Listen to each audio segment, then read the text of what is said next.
Pozdravljeni v današnjih Minutah za kulturo, kjer gostimo Roka Koširja, v.d. direktorja Mednarodnega festivala Druga godba, ki bo trajal do sobote. Zvečer se s preddogodkom začenja 31. Druga godba. 30 letja festivala je zelo dolga doba. Se je osnovni namen sporočilnosti tega festivala z leti kaj spremenil? Osnovni namen je tako pred dobrimi 30 leti, kot danes v bistvu podoben. Razširjati obzorja poslušalstva v Ljubljani, Sloveniji in tudi v zadnjih letih pa se je spremenil v to, da ima Druga godba širši domet kot ob začetkih. S tem, ko je postala mednarodni festival, je dobila tudi mednarodno občinstvo in tako širi ta obzorja tudi izven slovenskih meja. Druga godba je imela zelo različne formate, že nekaj let pa so se odločili za zelo intenzivnega, strnjenega v 2, zdaj tudi 3 dni. Kako se to obnese pri obiskovalcih? Ali zmorejo ta tempo? V to spremembo smo bili na nek način prisiljeni. Pred leti je Druga godba zašla v kar precejšno krizo, tudi obiskovalcev je bilo bistveno manj. Potrebna je bila samo refleksija in takrat smo prišli do ugotovitve, da je ena od težav, ki jih imamo v Ljubljani, tudi ogromna konkurenca. Takrat je dolgoletni vodja festivala in še vedno direktor programskega odbora prišel na, po mojem, zelo inovativno in dobro idejo. In drzno idejo, sploh v prvi fazi, da zakupimo praktično vse ljubljanske odre in speljemo strnjen festival, s čemer smo v bistvu šele zares postali festival v pravem pomenu besede. Prej smo imeli koncerte ločene po dnevih ali pa največ 3 na večer. Tokrat smo s tem drznim korakom šli v najprej maraton, 29 ur brez predaha. V bistvu smo začeli na nek način kar precej brutalno. Ja. Ampak najmočnejši smo zdržali ta tempo. Odzivi so bili pa zelo pozitivni.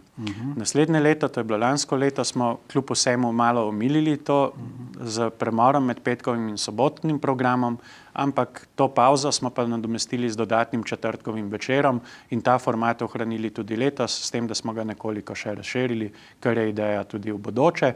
Odziv pa je zelo dober. Že lani je bil porast nakupa vstopnic in letos že v bistvu pred začetkom festivala vemo, da bo letos obisk znova zelo dober, zato zaenkrat ne razmišljamo o spremembi tega koncepta. Torej, kakšna je letošnja statistika? Koliko koncertov, koliko nastopajočih, koliko prizorišč?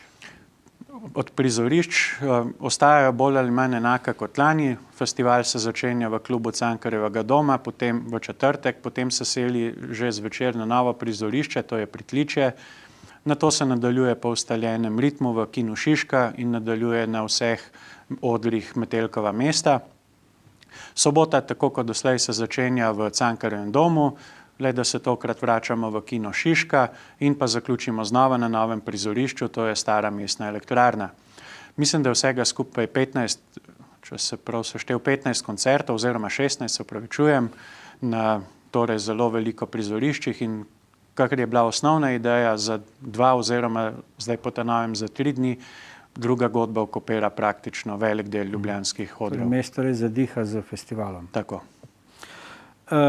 Večerni preddogodek Druge godbe se bo začel s posvetilom zdaj ljubljanski založbi Glitterbit, ki je vzhajajoča zvezda med založništvom. Čisto ljubljanska sicer ni, uradno gre za nemško založbo, ima pa sedež v Ljubljani, res je, in tudi v bistvu vsa operativa je strnjena v Ljubljani. Festival bomo začeli z otvoritveno konferenco, ki smo jo poimenovali kar fenomen Glitterbit. Nedvomno gre za fenomen, če ne drugega, ker ima sedež v Ljubljani, kjer založništva praktično ni več.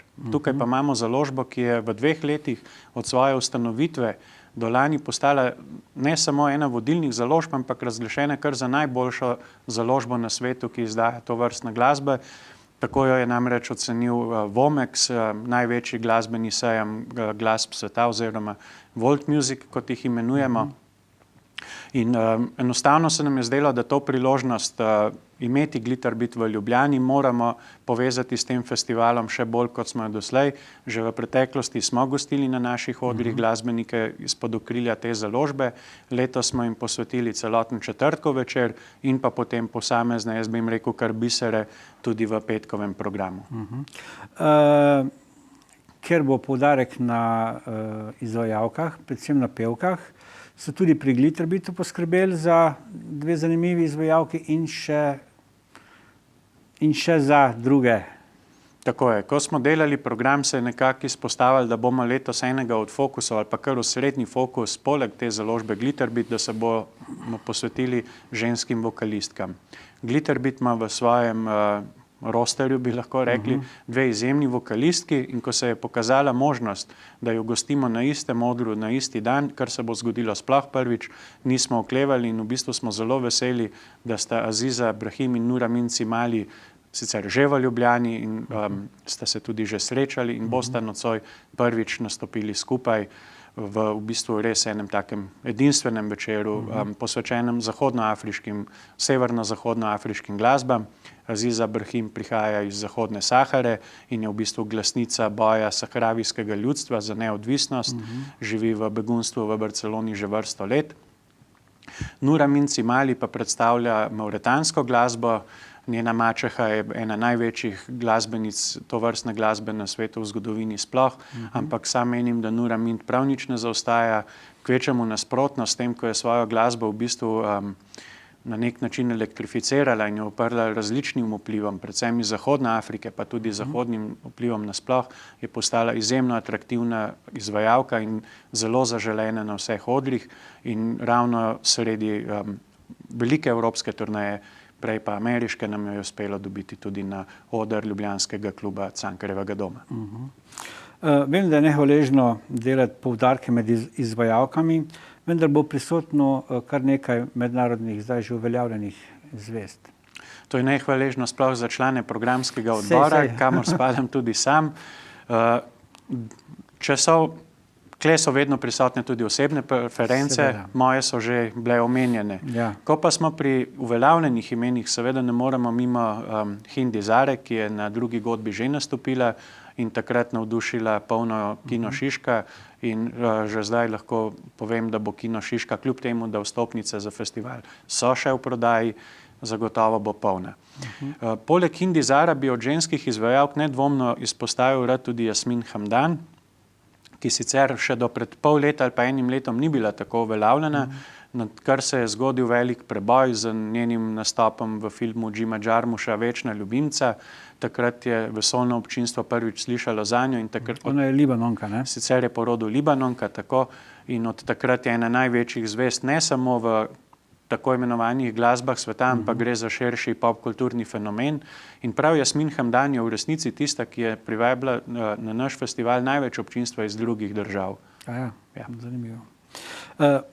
Vi osebno vztrajate na tem, da druga godba se ne predstavlja kot festival etnoglasbe, temveč kot festival kakšne glasbe? Težava z etnom je, kaj ne bi etno sploh bil. Najkasneje tam v 90-ih, ko so se začele etnične vojne na Balkanu, v antropologiji, odkoder izviram, izraz etno zelo nekako potiskamo v stran oziroma se ga izogibamo, kakor se ga le lahko. Glasbe so zelo prepletene zadeve postale in kako naj bi bila glasba etnično čista, je praktično nemogoče. Tudi če pogledamo glasbenike, ki jih letos gostimo na festivalu, gre v vseh zasedbah praktično za glasbenike iz različnih koncev in krajev. Že zato bi v isti zasedbi. V isti zasedbi, tako. Samo ene par jih je takih, ki bi po neki oznaki lahko spadali. Pa še to ni nujno, če bi šli dovolj nazaj njihovo... Tako, sploh pa v antropologiji etničnost ni nekaj, v kar si narojen, ne gre za narod, ampak gre za prostovoljno odločitev. Zato zelo težko govorimo o etnu. Če bi mogli označiti glasbo, ki jo ponujamo na festivalu Druga godba, bi jaz temu najbolj rekel nekako sodobne glasbe sveta oziroma tujko contemporary world music. Čeprav tudi world music ni to, kar zajema Druga godba, če ne zaradi drugega, ker je termin Druga godba in festival Druga godba starejši od termina world music, ki je nastal šele 2 leti po začetkih festivala Druge godbe.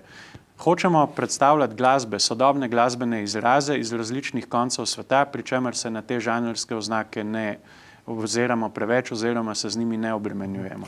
Je pa res, da se, sicer ne, da se izogibate anglosaksonski glasbi, tu pa tam kakšno atrakcijo vendarle pripeljete, vendar se le trudite v drugih okoljih najti atraktivno glasbo. Nasprotno, nikakor se jim ne izogibamo in tudi, če pogledamo v bistvu vso zgodovino festivala, smo gostili v bistvu od posameznih držav, mislim, da celo največ gostov iz Združenih držav Amerike. Je pa res, da dodajamo zraven seveda goste, ki ne spadajo v ta anglosaksonski prevladujoč glasbeni vzorec, ki se tudi največ vrti po radijskih postajah. Iščemo stvari, ki pri nas niso tako znane, pa verjamemo, trdno verjamemo in smo prepričani, da bi si to zaslužile. Letos ste pripravili tudi zanimiv spremljevalni program, med drugim pogovor o ženskah v glasbah sveta in pa o dubu s prva jamajškem produkcijskem prijemu. Res je, podporni program je letos morda celo še bogatejši kot v minulih letih, pa že prej smo dali nanj kar veliko. 2 okrogli mizi, ki ste jih omenili, sta tisti, na kateri tudi stavimo, tudi upamo in želimo si, da bi jih obiskalo čim več poslušalcev, kajti verjamemo, da smo ponudili zelo atraktivne vsebine, poleg tega z gosti festivala. Na okrogli mizi o ženski v glasbah sveta bo gostovala tako Meryl Grabus, pevka ameriške zasedbe Tune-Yards, kot že omenjena Aziza Brahim, poleg tega še Mirjam Brenner, Nizozemka, ki se z glasbami sveta ukvarja iz najrazličnejših koncev, pa še 2 zelo pomembni in vplivni slovenski glasbenici, Katarina Jovančič in Brina Vogelnik, in prepričan sem, da bomo spoznali vpliv ženske in pa kakšen je status ženske v glasbah, ne samo v glasbah sveta, world music, ampak nasploh iz zelo različnih koncev. Ko smo sestavljali program in smo ugotovili, da bomo uspeli v fokusu posvečenem Glitterbeatu v Ljubljano pripeljati tudi Denisa Bovela, se nam je zdelo nujno, da ga izkoristimo tudi za predavanje o zgodovini duba, kajti gre za človeka, ki je to zgodovino ne samo soustvarjal, ampak dejansko je bil eden pionirjev na tem področju, sicer ne iz Jamajke, ampak iz Barbadosa, ampak pač dub je karibski fenomen, ki se je potem preselil v London, kjer živi tudi Denis Bovell, ki je ustvarjal za take velikane, kot so Linton Kwesi Johnson, s katerim ustvarja še vedno, njegov band je vedno podporni band Lintona Kwesi Johnsona, in pa velikane vse do recimo Fele Kutija, ki mu je produciral ploščo, in pa v zadnjem času tudi pop soul zvezde Joss Stone. Skratka, gre za osebo, katerega sodelovanja so praktično abeceda sodobne popularne glasbe in predavanje bo izrazito zanimivo tudi za poslušalstvo. Vodil ga bo njegov prijatelj, solastnik založbe Glitterbeat Chris Ekman, in prepričan sem, da bosta povedala marsikaj zanimivega, tudi takega, o čemer enciklopedije o svetovnih glasbah molčijo. Skrivnosti in anekdote. Že vrsto let angleška revija Songlines uvršča drugo godbo med 25 najboljših tovrstnih festivalov na svetu. Zakaj je druga godba tako posebna? Na to smo v bistvu zelo ponosni. Lani smo tudi gostili eno od urednic revije v Ljubljani in tudi konferenco smo posvetili tudi Songlinesu in tako naprej. Hoteli smo zvedeti, na kakšen način nas uvrščajo, da bi tudi sami dobili potrditev, po čem smo tako edinstveni. Čist konkretnega odgovora nismo dobili, ampak skozi ovinke nekako se je pa izpostavilo, da je to naš program. Zelo cenijo, da s tem programom, ki presega žanrske okvire, obenem pa ima trden koncept, kakršnega ima tudi letos, čeprav mogoče na prvi pogled se tako ne zdi, ampak zadaj so precej razdeljene stvari, da je to tisto, zaradi česar nas uvrščajo v ta prestižen seznam. To so bile minute za kulturo, v katerih nam je Rok Košir predstavil letošnji mednarodni glasbeni festival Druga godba.